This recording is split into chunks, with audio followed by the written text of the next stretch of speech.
욕 비슷한 비속어 중에 엿 먹어라 라는 말이 있어요. 이 엿 먹어라는 이 말이 그러면 처음부터 상대방을 비방하는 탓하는 욕을 하는 의미로 사용되고 이 말이 담고 있는 의미가 그것이냐면 아니라는 것이죠. 욕 먹어라라고 이긴 게 아니라 엿 먹어라라고 하는 이 말이 두 가지 설이 있어요. 하나는 상급학교 진학을 위한 입학시험이 치열했던 1965년대에 전기중학교 시험에 다음과 같은 문제가 출제되었습니다. 엿기름 대신 넣어서 엿을 만들 수 있는 물건은 무엇입니까? 1번 디아스타제, 2번 꿀, 3번 녹말, 4번 무즙. 답이 뭐겠어요? 1번 디아스타제입니다. 이 디아스타제는 아밀라제라고 하는 성분을 가지고 있는 것인데 이 녹말을 분해해서 소화시키는 효소랍니다. 우리의 침 속에 많이 들어있다고 그래요. 그런데 엿을 만들 때에 디아스테자가 아니라도 4번인 무즙으로도 엿을 만들 수 있다는 거예요. 예나 지금이나 문제 하나가 당락을 좌우하는 입시 경쟁이 치열했던 시절이라 당시 문교부에서는 실험도 해보지 않고 무즙을 오답 처리했어요. 그러니까 무즙을 선택해서 낙방한 학부모들이 가만히 있을 리가 없지요. 그래서 심하게 문교부 당국에게 항의를 하게 되면서 실제로 무즙으로 엿을 만들어가지고 기관마다 찾아다니면서 엿 먹으라고 엿을 던지기 시작한 것이죠. 그래서 당국에서는 이게 문제 하나 때문에 혼란을 일으키자 무즙도 디아스타제처럼 엿을 만들 수 있다는 것을 확인시키고 답을 처리해줬어요. 정답 처리로. 그래가지고 그 당시에 최고의 명문 중학교였던 경기중학교는 입학 외 38명을 더 합격시키는 그런 사례가 있었습니다. 엿 먹어라 라는 또 다른 버전은요. 1954년 8월 22일자 경향신문 칼럼에 나와 있는데 이 말은 조선시대 군역제도와 연관이 있다고 합니다. 당시 강원도 일부 지역의 군역 대상자들이 서울로 차출이 돼가지고 근무를 쓰면서 왕십리 쪽에서 집단 거주를 했다고 그래요. 그런데 군역이 끝나면 자기 고향으로 돌아가야 되는데 돌아가지 않고 그 인근에 초막을 짓고서 날품팔이를 하면서 가정을 이루고 살게 되는 것이죠. 이 초막이 하나, 두 개 이렇게 형성이 되다 보니까 재산처럼 이게 바뀌어가지고 거래를 이제 하게 시작을 하는 것입니다. 매매가 시작되는데 이 초막을 팔고 사라면 계약서를 써야 되는데 당시에 그 사람들은 글을 모르기 때문에 계약서를 쓰지 못했대요. 그래서 초막이 하나 팔리고 나면 산측에서 엿을 고아가지고 동네 아이들을 다 모아놓고 이 집은 우리가 얼마를 주고 샀단다 라고 하고 엿을 이렇게 돌리기 시작을 했대요. 그래서 그 일대에서 누군가에게 엿을 얻어 먹으면 엿 먹으러 하고 엿을 얻어 먹으면 누구네 집에 집이 팔렸구나. 근데 그게 얼마다 라고 하는 것이 연대 보증을 쓰게 되는 그런 계기가 된 것이죠. 그러다 보니까 나중에 계약서가 없고 어떤 서류가 없으니까 그걸 갖고 소송 사건이 일어나면 거기에 불이익을 당한 사람이 나한테 엿 얻어먹은 사람들 나오라고 그래가지고 그 당사자가 나는 그때 몇 살 때 이 사람으로부터 엿 얻어먹은 엿 먹으라고 그래서 엿 얻어먹은 사실이 있다는 것이 증명이 되면 이 송사가 쉽게 해결되었다는 것이죠. 옛날에는 집안 간에 땅이라든지 할 때에 계약서 안 쓰잖아요. 저희 집도 그래요. 우리 땅인 줄 알고 살았는데 토지 등본이 없어. 또 그리고 전혀 우리 게 아니라고 생각했는데 등기 등본을 떼어보니까 제 아버지 이름으로 된 게 많아요. 그래갖고 이거 처리하느라고 뭐 인후보증 세우고 막 그러잖아요. 그것처럼 이 엿이라고 하는 것은 간식거리로 대중적인 인기가 있는 것이 끝난 것이 아니고 상대방이 틀리고 내가 옳았음을 강조하기 위해서 사실을 입증하는 증거로 사용된 것이 엿 먹어라 할 때 엿이라고 하는 것입니다. 그렇다면 제가 이 기사를 보면서 제가 가고 있는 길이 결코 틀리지 않는다는 것을 누군가에게 증명을 해야 한다면 나는 오랜 시간 고안한 이 엿처럼 무엇을 그들에게 사실로 증명해 보일 수 있을 것인가? 내 믿음의 생활이, 내 인생의 전반의 삶이 그래 당신은 틀리지 않은 길을 갔어 라고 할 때에 나는 그들에게 그래 내 길은 틀리지 않아. 내 선택이 틀리지 않아.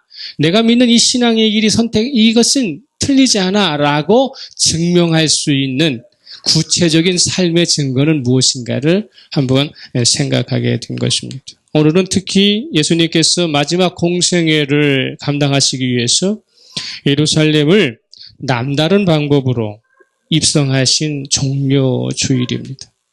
인류의 구세주로서의 거창한 개선식을 행하신 것이 아니라 조랑말 같은 낙이 새끼의 그 등에 얻어 타시고서 예루살렘을 향하시는 주님의 모습에서 느껴지는 분위기는 어딘지 모르게 장엄하다거나 또는 위험이 있는 분위기이기도 보다는 코미디처럼 보이기 때문입니다.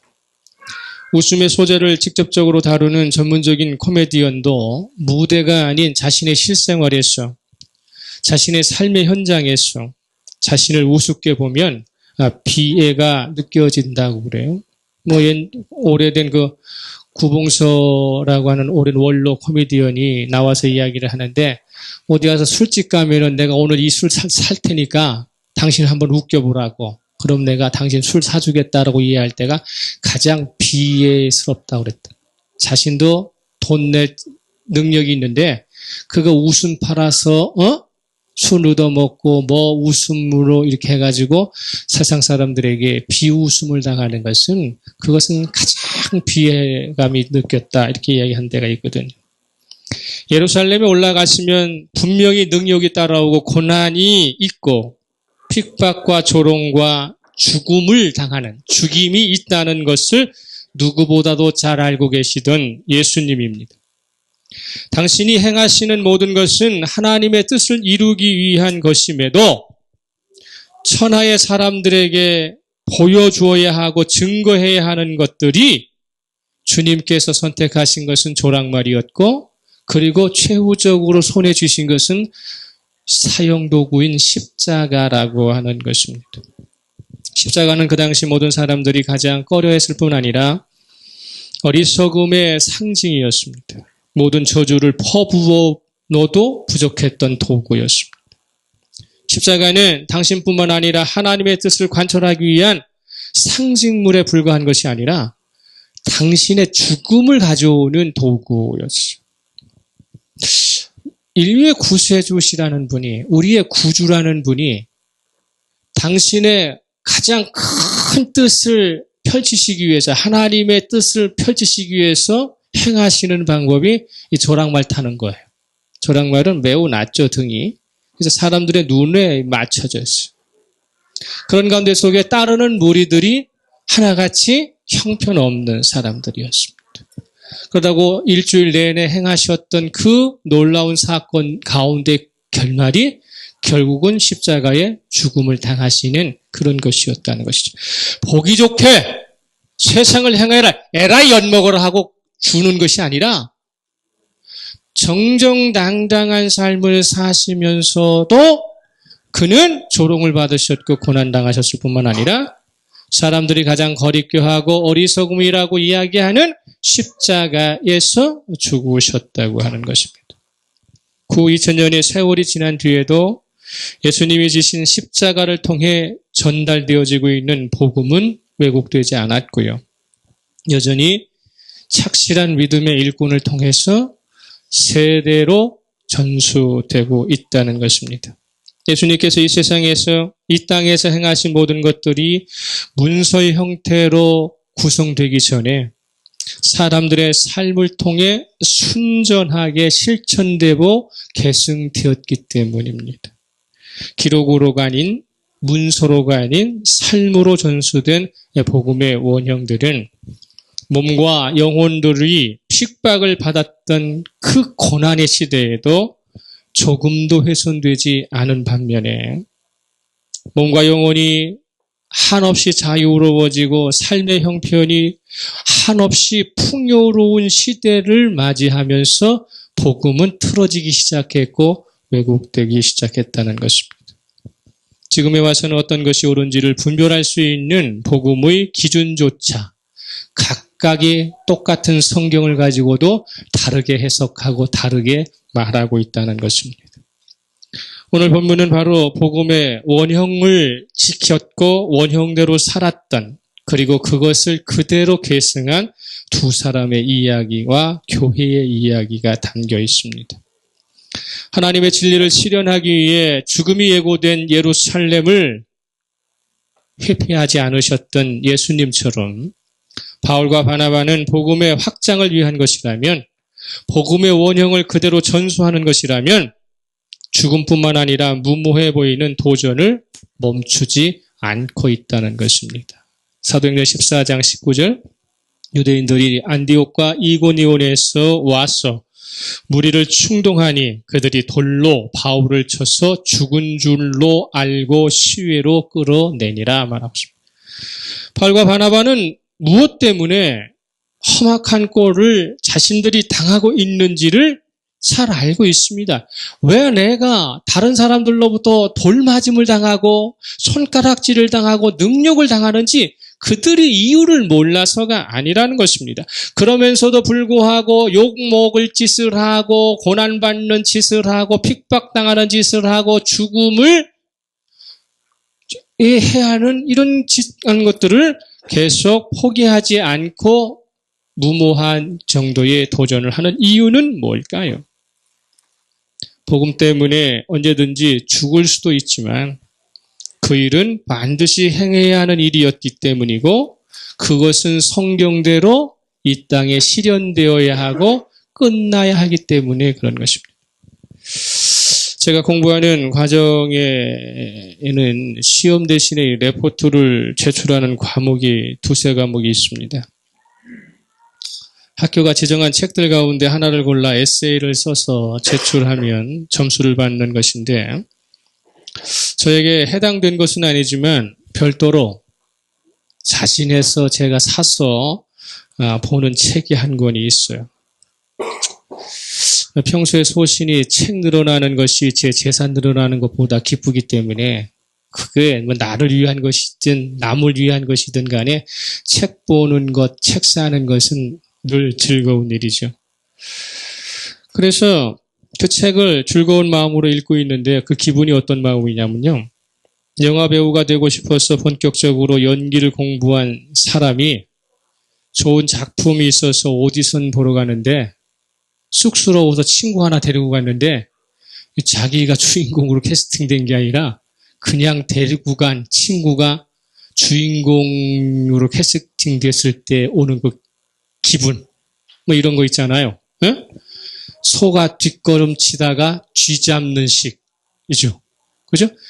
내가 원래 목적한 바는 아니지만 그저 누구 도와주기 위해서 그냥 선택한 책이 오히려 나에게 내가 보는 책보다 더 기쁨을 줄 때, 그때 무슨 생각이 나요?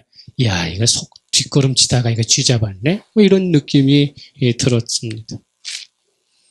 도와주기 위해 선택한 도서가 오히려 더 많은 교훈을 나에게 건네주고 있을 때에 그때 공부의 기쁨은 이런 것이구나 라는 것을 느끼게 됩니다.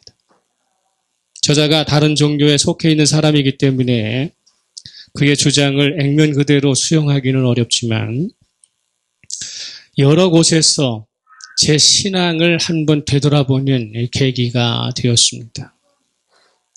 이 저자가 원래 뛰어난 사람인지 아니면 번역가가 뛰어난 번역을 했는지는 모르지만 그들이 선택한 단어들과 문장의 서술 방법들은요, 그 사람이 얼마나 지성적으로 뛰어난 사람인가, 사람의 감정을 충동질하지 않으면서도 흡입하는 아주 대단히 어떤 그런 표현력이 아주 자연스러운 그런 것을 보면서 읽는 내내 즐거웠습니다. 저자는 자신과 종교적으로 다른 편에 있는, 결국에는 그 사람들 편으로 돌아갔지만 그 사람이 표현한 내용 중에 이런 게 있어요. 신앙은 일상을 잊기 위한 도구가 아니라 일상 속에서 신의 존재를 더 명확하게 깨우치기 위한 방편입니다. 그러니까 신앙은 안식처가 아니고 신앙이 나의 위로의 도구가 아니라 그 신앙이 바로 신의 존재를 깨우치는 행동 양식이라는 거예요. 삶의 양식이라고 하는 것이죠. 그들이 섬기는 신은 종교라기보다는 생활과 행동 양식으로서 결탄코 삶과 종교는 분리되지 않는 한마디로 혼연일체를 이루고 있다라고 말을 합니다. 그래서 이 사람들이 가지고 있는 신앙관은 뭐냐면 목을 지나는 핏줄보다도 자신이 섬기는 신이 더 가까이 있다고 인식하며 산다는 거예요. 이게 대단한 표현이에요. 목을 지나고 있는 이 핏줄은요, 잘못하면 죽는 거예요. 근데 이 핏줄보다도 더 가까이 계신 분이 신이다. 이건 뭘 얘기합니까? 죽음을 넘어서라도 반드시 붙잡아야 할 대상. 죽음보다도 더 소중히 여겨야 할 대상은 그들이 신이다라는 뜻이죠. 땅은 척박하고 뻥 뚫린 사방은 숨 막힐 듯 뜨겁고 삶이 고단한 곳에 살고 있는 이 사람들이 수도를 틀면 물이 콸콸 쏟아져 나오고 사계절 변화가 뚜렷한 곳에 사는 사람들처럼 감정과 욕망이 복잡다단하지 않다, 이렇게 이야기하고 있습니다. 사막에 가혹할 만큼 내리치는 태양은 그들에게 물질적인 풍요를 주지는 않았지만 그들의 영혼을 온전하게 간직해 줄 수 있는 도구로 삼았다는 것입니다. 우리의 삶이 고단한 이유는요, 물질적 빈곤에서 온 것이 아니라 저희들의 영혼을 온전히 간직할 수 없는 이 세상의 삶을 복잡다단하게 살고 있기 때문에 그렇습니다. 내가 없어서 더 고통스러운 것이 아니라 내 영혼이 혼탁해져서 마음의 평안을 얻지 못하는 것이라는 것입니다. 이 사람은 1932년대의 배경으로 삐뚤어진 서구의 가치관을 한마디로 정리를 하고 있는데 이 1932년대의 서구의 가치관이 오늘 2015년을 살고 있는 우리의 가치관과 다르지 않아요. 뭐라고 이야기하고 있느냐면요, 선과 악이 정의되지 않은 채 사회 전체가 편의주의에 종속되어 버린 상황에서 도덕적 몰락은 자명했다. 권력과 쾌락에 대한 그칠 줄 모르는 탐닉은 필연적으로 서구 사회에 분열을 가져왔고 사람들은 적대적인 이해 집단으로 나뉘어 거침없이 상대를 해치고 파괴하려 들었다. 도덕적 판단 기준이 오로지 실용성이며 옳고 그름의 잣대가 물질적 성공 여부로 따지는 새로운 부류가 탄생한 것이다. 우리가 선택한 노선은 물질적으로 풍요로워지면 그 모든 것도 자연적으로 좋아질 것이라고 하는 생각을 하고 있다는 것입니다. 잘 살게 되면 사람의 품성도 사회 전반적인 수준도 인격도 문화도 더 우월해질 것이라고 하는 이 착각에서 우리는 모든 부자가 악한 것은 아니지만요, 그렇다고 다 부자가 되면 그 사람이 더 선해지지는 않았다는 것입니다. 부자가 악한 사람은 아니에요. 이 부자 중에 선한 사람이 많아요. 그러나 가난한 가운데 속에 부자 된 사람들 중에 다 선해지지는 않았다는 것이지요. 이것은 물질적 풍요가 사람의 인격을 좌우하지 않는다는 것입니다. 그 사람의 품성이 물질적 풍요로 말미암아 질적으로 우월해지지 않는다는 것이죠. 제가 가장 크게 깨달은 것은요, 이 책에서 신은 인간의 영혼과 몸을 신은 인간의 영혼과 육체를 함께 만들었기 때문에 사람이 신께 기도할 때에도 영혼뿐 아니라 육체로도 기도할 수 있어야 한다라는 문구였었어요. 400페이지에 넘는 문구 속에 하나님이 나의 영혼과 몸을 만드신 분이라면 내가 하나님을 향하고 하나님을 만나기 위하여 기도할 때에는 영혼만 향하는 것이 아니라 육체도 동일하게 행해야 한다. 육체도 그분을 향해야 한다라고 하는 그의 지적이 저의 가슴에 폐부에 와 닿습니다. 기독교는 다른 종교보다 육체적인 편리성이 매우 두드러진 종교라고 말할 수 있습니다. 불교 같은 경우에는요, 부처님에게 다가가려면 최소한 108배는 해야 돼요. 그죠? 그 부처님의 제자 중에 제일 끝에 있는 성천 스님은 자기 만나러 오려면 쥐 고아를 막론하고 3000배 하고 올라오라고 그랬어요.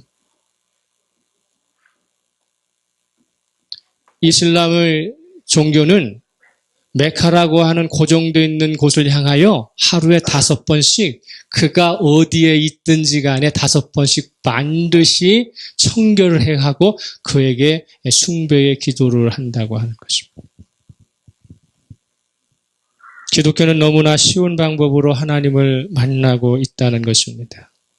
하나님께 예배하는 방법과 장소가 기독교만큼 지척에 있고 하나님께 접근하는 방법이 쉬운 종교는 이 세상에 없어요. 여러분이 만약에 오늘 하나님께 예배드리기 위해서 문 앞에서 108번 절을 하고 들어온다고 그러면 이 교회 내일 당장 문 닫습니다. 예배 시간 정해놨지만 그거 맞추기가 매우 힘든 게 현대인의 삶이거든요.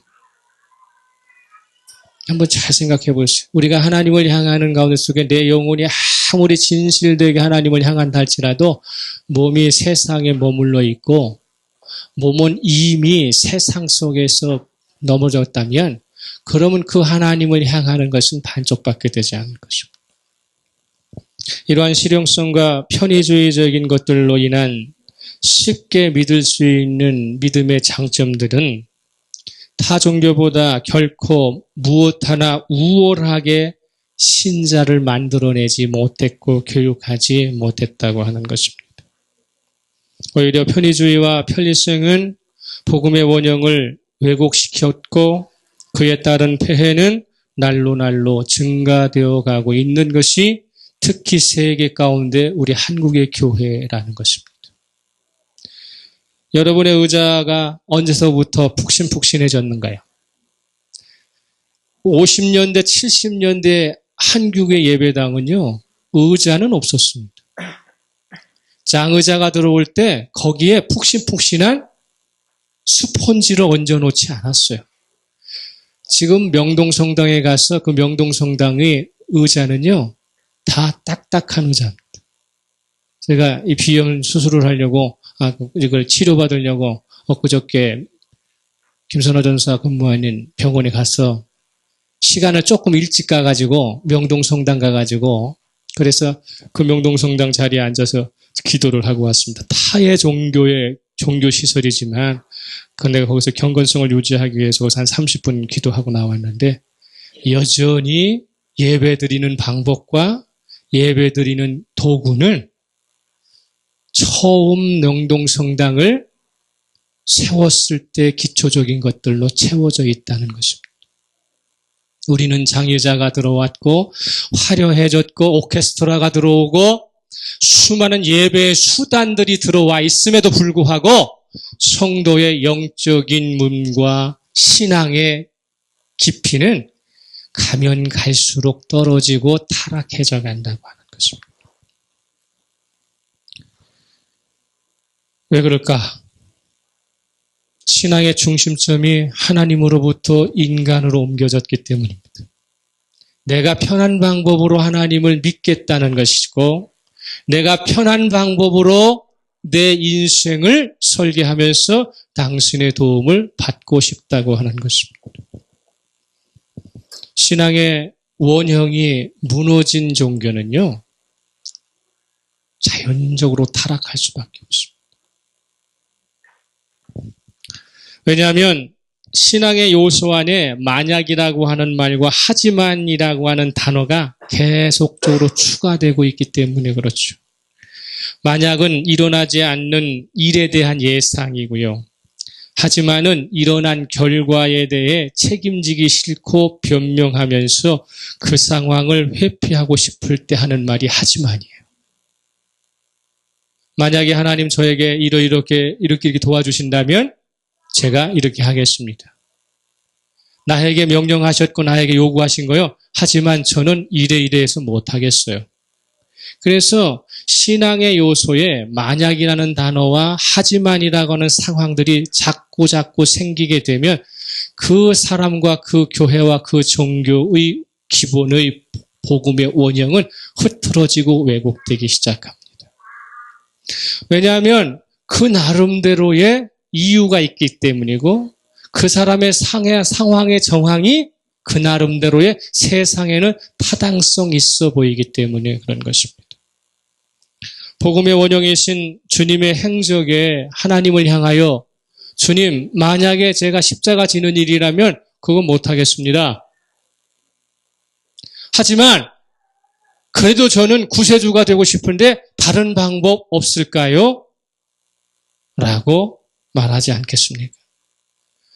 누구든지 신앙의 요소 안에 고난과 핍박의 현 상황을 나는 감수하면서까지 주님 따라가겠다고 말은 하지만 몸은 가지 않는다는 것이죠. 주님께서 오르신 예루살렘의 마지막 일주일은요, 죽음이 실시간으로 드리워진 절박한 상태였고 불안과 긴장의 연속이었습니다. 심지어 가까이서 주님을 따르던 제자마저 배신의 길을 선택하는 이변이 생기고 혼란이 급증되던 순간이었습니다. 주님은 아랑곳하지 않고 포기할 수 없는 도전으로 여전히 당신의 길을 가시고 계시고 그 주님의 길을 여전히 따라간 사람들은 오늘날 하나님의 진정한 백성으로 존재한다는 것입니다.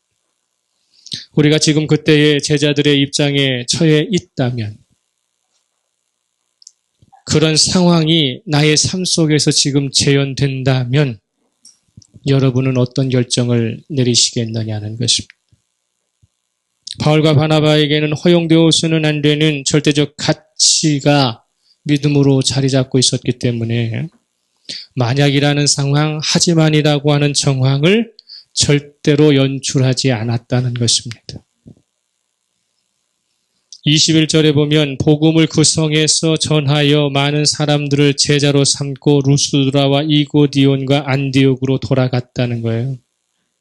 안디옥에 사는 사람들이 루스드라에 사는 사람들이 뒤쫓아와서 사도 바울을 때리고 바나바를 핍박해서 그래서 그들을 복음을 방해하고 꿰물어치고 죽기 일보 직전까지 왔으나 바울과 바나바는 복음의 전도의 진전을 절대로 포기하지 않았을 뿐만 아니라 다시 돌아갈 때에는 핍박했던 그 도시로 다시 돌아갔다는 거예요.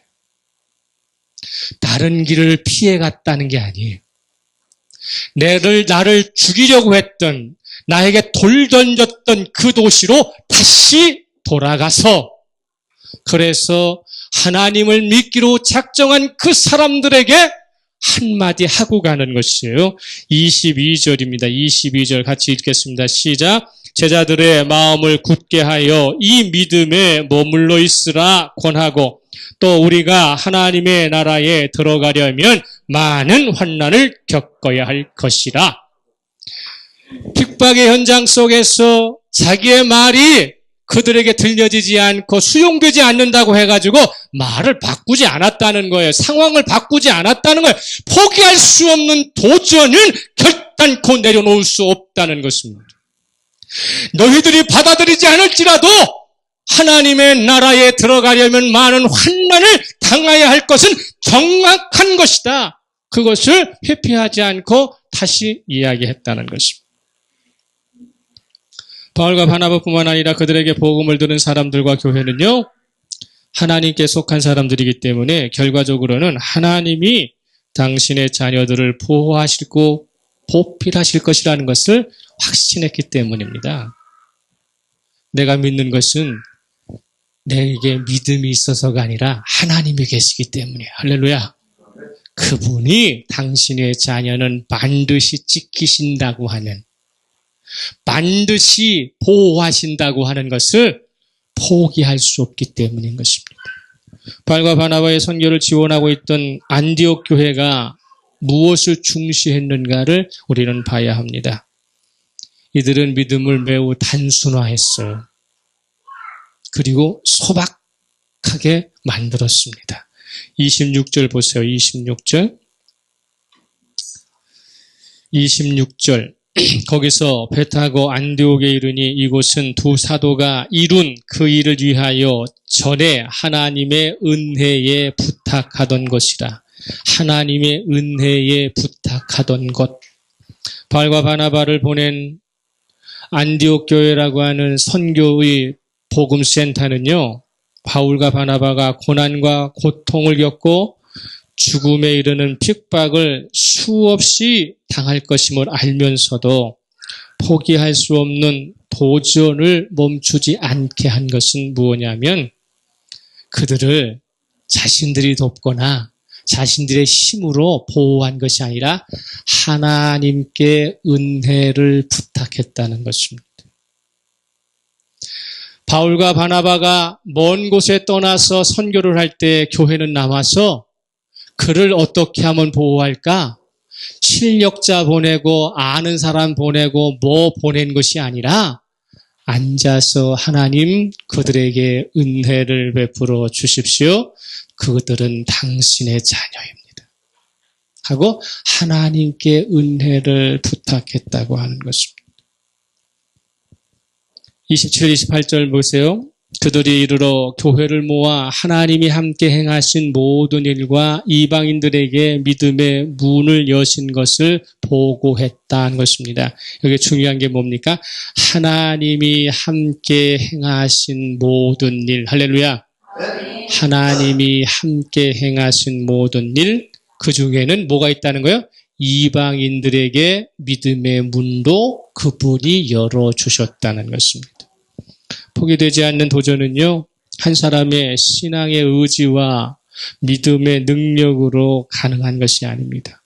자신들을 하나님의 은혜에 부탁한 교회와 성도가 있다는 것을 잊지 않는 것이고요. 주님을 중심으로 몸과 마음을 다 동원해서 주님께로부터 소망을 사는 것입니다. 주님으로부터 소망을 사는 방법은 몸과 영혼이 혼연일체되어 가는 것입니다. 몸 따로 마음 따로 신앙생활하는 것이 아니라는 것이죠.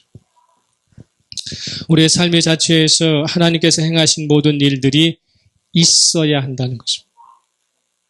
하나님께서 우리를 통해 이방인들에게 믿음의 문을 여시는 것을 나의 삶으로 보여주어야 한다는 것입니다.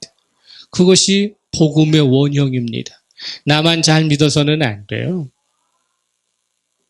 나의 믿음을 누구로부터 인정받고 있느냐는 것입니다. 가까이로는 나의 믿음을 내 동력자들에게 인정을 받아야 돼요. 소위 이야기하는 남편과 아내 사이에 당신의 믿음에 대하여 증거해 줄 수 있는 실질적인 연역할을 해야 한다는 겁니다. 엿이 한두 시간 해갖고 만들어지는 게 아니잖아요. 그죠? 수십 시간 고아야 되는 것이고 그것을 사람들이 어떻게 합니까? 치대서, 그죠? 그렇게 해야만 한 조각의 엿이 나오는 것입니다. 수십 년을 치대에 살면서 결정적인 것들이 내 아내에게서, 내 남편에게서, 내 자녀에게서, 내 동력자들에게서 나타날 때에 당신 교회 누구는 어떤 사람이야? 믿음 좋은 사람이지. 이렇게 추상적으로 이야기하는 게 아니라 이처럼 분명한 실체를 통해서 이웃을 먹일 수 있는 부분이 있어야 한다고 하는 것입니다. 지금 믿음의 길이 결코 틀리지 않았다는 것을 저와 여러분은 무엇으로 증명할 것인가?